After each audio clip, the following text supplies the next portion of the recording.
लक्ष्मी माता सुमिरे, गणपति शीश नवाए। कथा कहूँ माता की, संकट दूर हो जाए। धन वैभव की वर्षा हो, सुख शांति संग आए। भक्त जो मन से सुने, भव सागर तर जाए। प्रेम से बोलो माता लक्ष्मी की जय। प्रिय भक्तों, आज शुक्रवार है और शुक्रवार को सुनेंगे माँ लक्ष्मी की वैभव लक्ष्मी व्रत कथा, जिसको सुनने मात्र से माँ लक्ष्मी के आशीर्वाद से मनुष्य को धन दौलत की प्राप्ति होती है और जीवन में सुख समृद्धि का वास होता है। तो आइए प्रसन्नचित मन और श्रद्धा भक्ति भाव से माँ लक्ष्मी की व्रत कथा का श्रवण करते हैं। इस कथा को पूरा अवश्य सुनिएगा। व्रत कथा के अनुसार एक समय की बात है, एक बड़ा शहर था और उस शहर में न जाने कितने ही लोग रहते थे। सभी अपने कामों में व्यस्त रहते थे, किसी को किसी से कोई मतलब नहीं था। भजन कीर्तन, भक्ति भाव, दया, परोपकार जैसे संस्कारों का तो लगभग अभाव ही हो चुका था। शहर में बुराइयां बढ़ गई थी। शराब, जुआ, रेस आदि बहुत से गुनाह शहर में होने लगे थे। बावजूद उसके उस शहर में कुछ अच्छे लोग भी रहते थे और इसी शहर के एक मोहल्ले में राधा और गोपाल पति पत्नी के रूप में रहते थे। उनका छोटा सा घर था, यानी घर के नाम पर एक कमरा था। उसी में रसोई, सोना, उसी में खाना पीना, यही था उनका घर। गोपाल किसी मिल में काम करता था। राधा घर का सारा काम काज करती थी। उसने अपने छोटे से घर को भी इतना साफ सुथरा और सजा के रखा था कि मोहल्ले की औरतें अक्सर कहती थी, घर की सफाई करना तो कोई राधा बहन से सीखे। लेकिन धीरे धीरे दिन बदलने लगा। गोपाल, जो कि राधा का पति था, बुरी संगत में पड़कर शराब पीने लगा, जुआ खेलने लगा। गांव से आया सीधा साधा गोपाल शहर के साथियों में ऐसा फंसा कि उसे बुरी आदतें लग गई। शुरू में उसने अपने आप को बचाने का बहुत प्रयास किया, लेकिन वह बच नहीं सका। गोपाल के छोटे से तनख्वाह से ही उनका घर चलता था, लेकिन अगर वह तनख्वाह भी शराब और जुए में खर्च होने लगे तो घर के लिए बचता ही कहाँ था। धीरे धीरे गोपाल ने अपना सब कुछ जुए में गवा दिया। राधा इस बात से बेहद चिंतित रहने लगी। वह अंदर ही अंदर घुलने लगी। पति को मना करती तो उल्टी उसे मार पड़ती, गालियां सुनने को मिलती। घर में आके वह इतना हो हल्ला करता कि लोगों को उनका मजाक उड़ाने का मौका मिलता। अंदर ही अंदर राधा टूटने लगी। हर समय उदास रहती, अपने मन की आग को शांत करने के लिए आंसू बहाती रहती। इस परदेश में उसका कौन था जो उसे सहारा देता? वह तो पूरी अकेली ही पड़ गई थी। आज आकर उसे प्रभु का ही आसरा था, माँ लक्ष्मी का ही आसरा था। गोपाल ने घर के बर्तन तक बेच डाले थे, लेकिन इतने बड़े संकट में भी राधा ने प्रभु का विश्वास नहीं छोड़ा, भगवान की उपासना नहीं छोड़ी। उसे पूर्ण विश्वास था कि एक दिन माँ उसके सारे संकट दूर करेगी। एक दिन जब घर में खाने को कुछ भी नहीं बचा था, वह 2 दिन से भूखी थी, तो माँ लक्ष्मी के चित्र के आगे हाथ जोड़े बैठी रो रही थी। माँ ने उसकी आंखों से टपकते आंसू देख लिए, उसके हृदय के दुख जान लिए। राधा रोए जा रही थी और माँ लक्ष्मी का पूजन करते जा रही थी। माँ लक्ष्मी, मुझे बचा लो। देखो मेरे घर की क्या स्थिति हो गई। मेरा पति बिगड़ चुका है। माँ लक्ष्मी, मुझे शक्ति दो माँ, कृपा करो, मेरा घर बचा लो माँ। अब आप ही मेरा अंतिम आसरा हो। यदि तुमने भी मुझे न बचाया तो मैं कहाँ जाऊंगी? मैं तुम्हारे चरणों में ही जान दे दूंगी। अब तो यह मेरा अंतिम निर्णय है। यह कहती हुई राधा माँ लक्ष्मी के चित्र के आगे गिर गई। उसी समय घंटियां बजने लगी, शंख की आवाज आने लगी। राधा के उदास चेहरे पर अपने आप खुशी की लहर दौड़ गई। तभी अचानक उसके द्वार पर किसी ने दस्तक दी।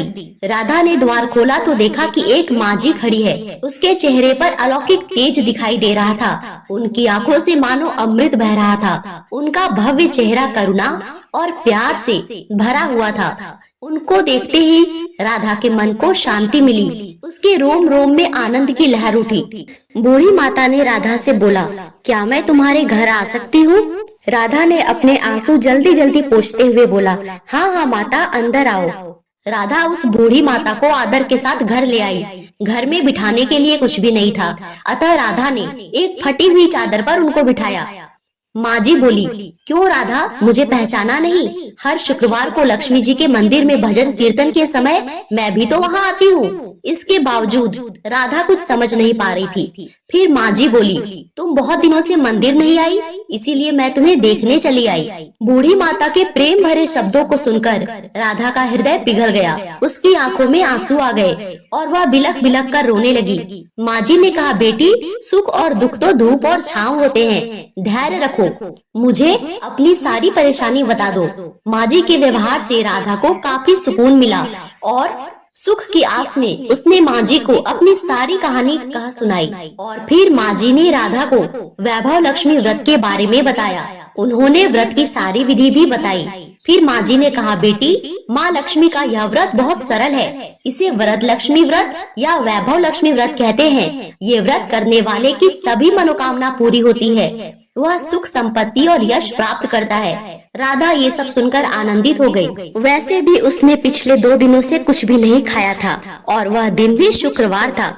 उसने माँ जी के कहे अनुसार उसी समय व्रत का संकल्प लेने का निश्चय किया।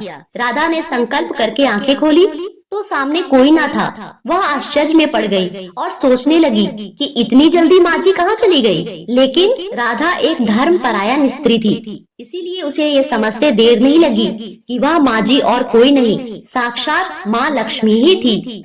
राधा ने माँ जी द्वारा बताई विधि से पूरे मन से व्रत किया। व्रत तो उसने रख लिया, लेकिन भोग क्या लगाए और खाए क्या? उसके पास तो कुछ भी सामान नहीं था। तभी फिर से एक स्त्री आई और उसने बोला कि मैंने वैभव लक्ष्मी व्रत का आज उद्यापन किया है और सुहागिनों को जिमा रही हूँ। उसने एक थाली में भोजन दिया और बोला, ये लो व्रत का भोजन।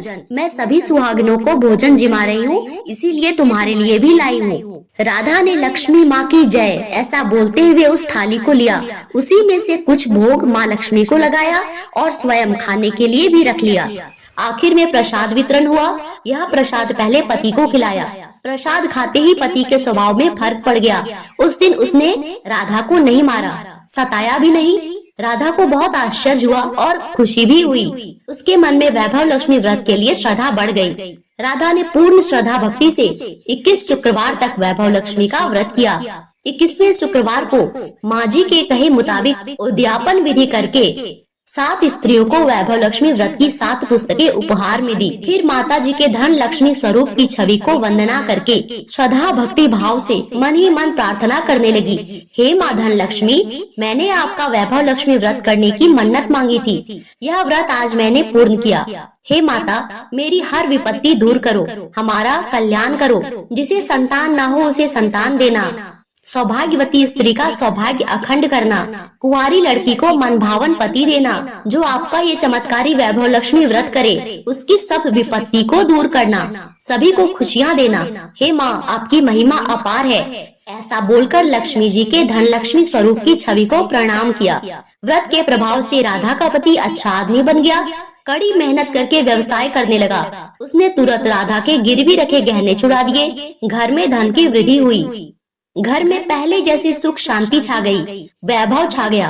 वैभव लक्ष्मी व्रत का प्रभाव देख के मोहल्ले की दूसरी स्त्रियां भी राधा से वैभव लक्ष्मी व्रत की विधि पूछने लगी और वे भी विधि पूर्वक वैभव लक्ष्मी का व्रत करने लगी। प्रेम से बोलिए, माता लक्ष्मी की जय, धन लक्ष्मी की जय, अष्ट लक्ष्मी की जय। अब सुनते हैं माँ लक्ष्मी और भगवान विष्णु के पृथ्वी भ्रमण करने की कथा।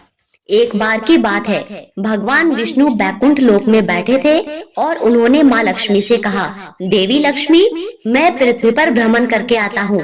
कई दिनों से मैंने पृथ्वी पर भ्रमण नहीं किया है। देवी लक्ष्मी ने बोला, प्रभु, जब आप पृथ्वी पे चले जाएंगे तो मैं यहाँ बैकुंठ में क्या करूँगी? मुझे भी साथ में ही ले लीजिए। तो भगवान विष्णु ने मना किया, लेकिन माँ लक्ष्मी अपनी जिद पर अड़ी रही और भगवान विष्णु के साथ ही पृथ्वी पर भ्रमण करने आई। लेकिन भगवान विष्णु ने माता लक्ष्मी के सामने एक शर्त रखी कि तुम धरती पर पहुंचकर उत्तर दिशा की ओर नहीं देखोगी।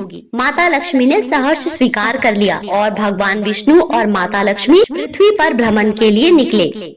जब भगवान विष्णु और माता लक्ष्मी धरती पर पहुँचे तो उस समय सूर्य उदय हुआ था। रात में बरसात हुई थी। चारों ओर हरियाली ही हरियाली थी। धरती की सुंदरता को देखकर माता लक्ष्मी अत्यंत प्रसन्नचित हुई और पुलकित होकर इधर उधर घूमने लगी और भगवान विष्णु को दिया अपना वचन भूल गई। माता लक्ष्मी धरती की सुंदरता को देखते देखते कब उत्तर दिशा की ओर चली गई उन्हें पता भी नहीं चला।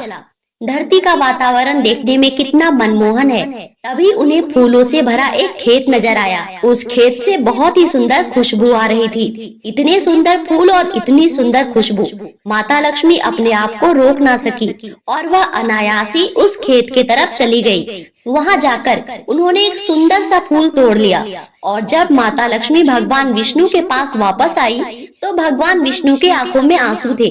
माता लक्ष्मी ने बोला, ये देखिए स्वामी, कितना सुंदर फूल है। लेकिन तभी उन्हें आभास हुआ कि भगवान विष्णु के आंखों में तो आंसू हैं। माता लक्ष्मी बोली, स्वामी, आपकी आंखों में यह आंसू, क्या मुझसे कोई गलती हुई है? बताइए स्वामी। भगवान विष्णु बोले, देवी लक्ष्मी, आपका स्वभाव चंचल है, आप ये याद भी नहीं रख पाई। मैंने आपके सामने एक शर्त रखी थी। आपने मुझे वचन दिया था कि आप उत्तर दिशा में नहीं जाएंगी, लेकिन आप यह वचन भी नहीं संभाल पाई।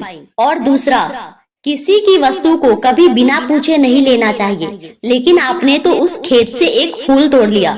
यह आपकी एक भूल है। बिना पूछे किसी के सामान को लेना एक प्रकार की चोरी ही होती है देवी। इसीलिए हे देवी, आप 3 वर्ष तक माली के घर में रहेंगी। इसके बाद मैं स्वयं आपको बैकुंठ वापस लेने के लिए आऊंगा, जैसी आपकी आज्ञा। इसके बाद माता लक्ष्मी ने चुपचाप सर झुकाकर वचन स्वीकार किया। भगवान विष्णु वापस बैकुंठ लौट गए और माता लक्ष्मी ने एक गरीब लड़की का रूप धारण किया।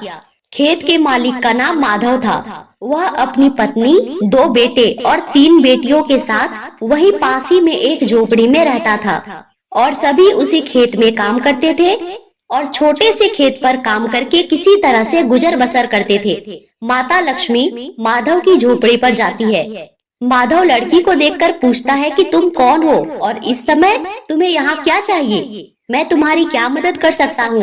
लड़की बोलती है, मेरा नाम लक्ष्मी है और मैं गरीब लड़की हूँ। मेरी देखभाल करने वाला कोई नहीं है।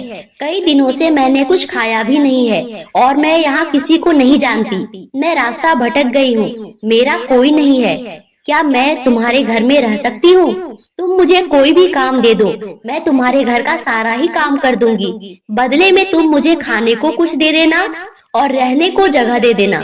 माधव बोला, मैं इस छोटी सी झोपड़ी में अपने पत्नी और 5 बच्चों के साथ रहता हूँ, लेकिन फिर भी अगर तुम यहाँ रहना चाहो तो तुम रह सकती हो। हम जो भी रूखा सूखा खाते हैं तुम्हें भी देंगे। अगर मेरी 5 की जगह 6 बच्चे होते तो मैं उनको भी खाने को देता और रहने को देता। इसीलिए मैं तुम्हें भी अपने घर में रखूंगा। यदि तुम यहाँ रहकर यही रूखा सूखा खाकर खुश हो तो अंदर आ जाओ। देवी लक्ष्मी बोली, आपने मुझे अपनी झोपड़ी में शरण दी, आपका बहुत बहुत शुक्रिया। माता लक्ष्मी 3 साल माधव के घर पर नौकरानी बनकर रही। जिस दिन से माता लक्ष्मी माधव के घर आई, उस दिन से तो मानो माधव के भाग्य बदल गए। इतनी आमदनी होने लगी कि उसने जमीन खरीद ली, एक गाय खरीद लिया और उस खेत से तो अनाज की जगह मानो स्वर्ण ही निकलने लगा।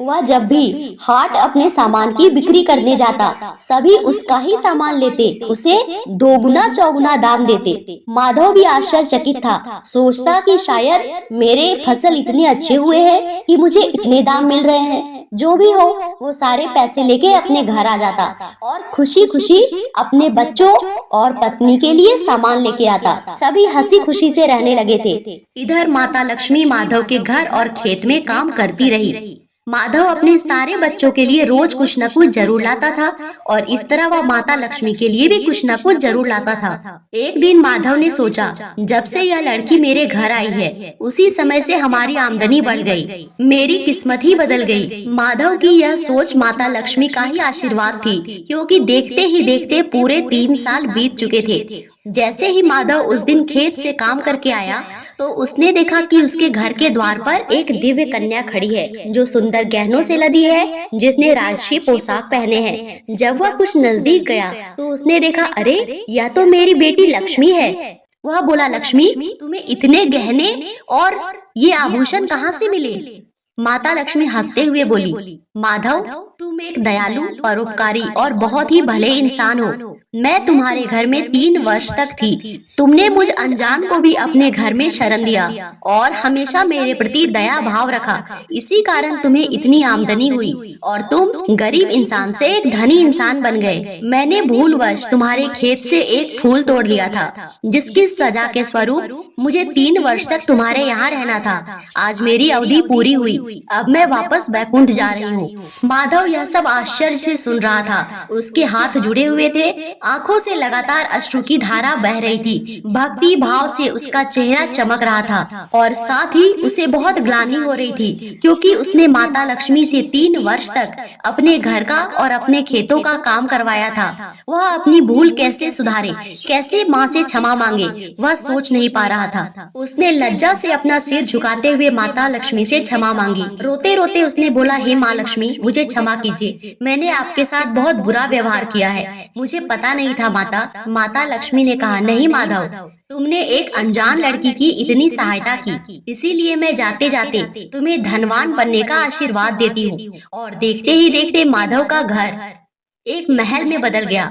माधव, उसकी पत्नी और उसके सारे बच्चे राजशाही जीवन जीने लगे और माँ लक्ष्मी भगवान विष्णु के साथ रथ में बैठकर बैकुंठ चली गई। माधव और उसका पूरा परिवार जीवन भर माता लक्ष्मी का गुणगान करता रहा। उन्होंने अपने घर में माता लक्ष्मी का एक मंदिर बना लिया, जिसमें भगवान विष्णु के संग माता लक्ष्मी की वह नित्य पूजा करता था। और उसने एक धर्म भी सीखा कि वह हर असहाय व्यक्ति की मदद करने लगा।